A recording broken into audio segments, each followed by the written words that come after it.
Bismillahirrahmanirrahim.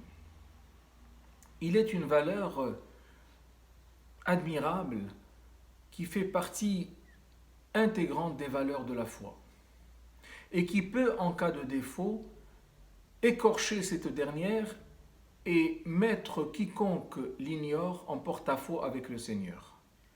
Abdullah ibn Omar radiyallahu anhu rapporte que le prophète sallallahu alayhi wa sallam passa un jour devant un monsieur qui exhortait son frère à la pudeur.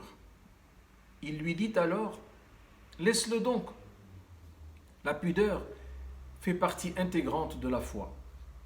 مر رسول الله صلى الله عليه وسلم على رجل من الأنصار وهو يعظ أخاه في الحياء فقال عليه الصلاة والسلام: دعه فإن الحياء من الإيمان. Autrement dit, tu n'as pas besoin de l'y inviter du moment qu'il a la foi. Ou encore, s'il a un soupçon de foi, il ne peut être que pudique. Mais la question qui se pose est celle de la signification de la pudeur. Car il est vrai que quand on parle de pudeur, on a tendance à penser au fait d'avoir honte au moment de s'exprimer, quelle que soit la voie d'expression choisie. Et certains l'assimilent aussi à la timidité. Or, ce n'est pas de cela qu'il s'agit. C'est de la pudeur à l'égard du Seigneur que nous parlons.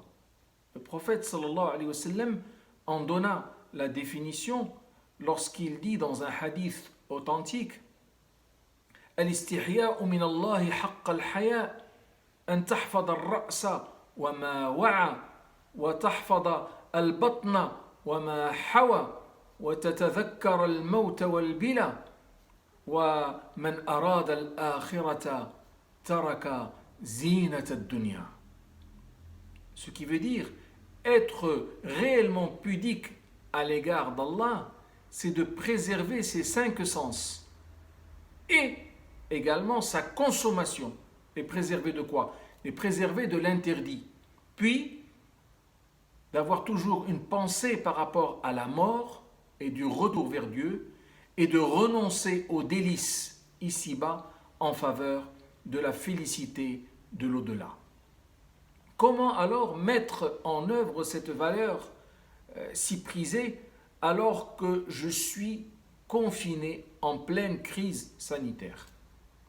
Le but est de faire revivre en nous cette notion de pudeur en nous préservant de sortir de chez nous pour un oui ou pour un non, sans réelle raison valable. Hier, j'ai reçu le coup de fil d'un monsieur que j'estime énormément. Il m'a appelé pour me demander si, après 15 jours de confinement total, il pouvait se permettre de sortir pour urgence professionnelle. Et quelles sont les mesures qu'il doit prendre pour protéger le collaborateur qui va devoir le rejoindre sur les lieux de son travail. Je me suis dit, chapeau bas, monsieur. Au moins chez toi, on peut être sûr que la pudeur a réellement pris ses marques.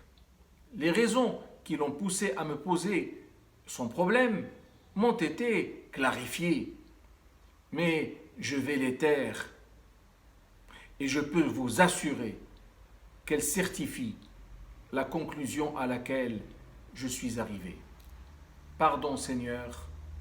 Amen.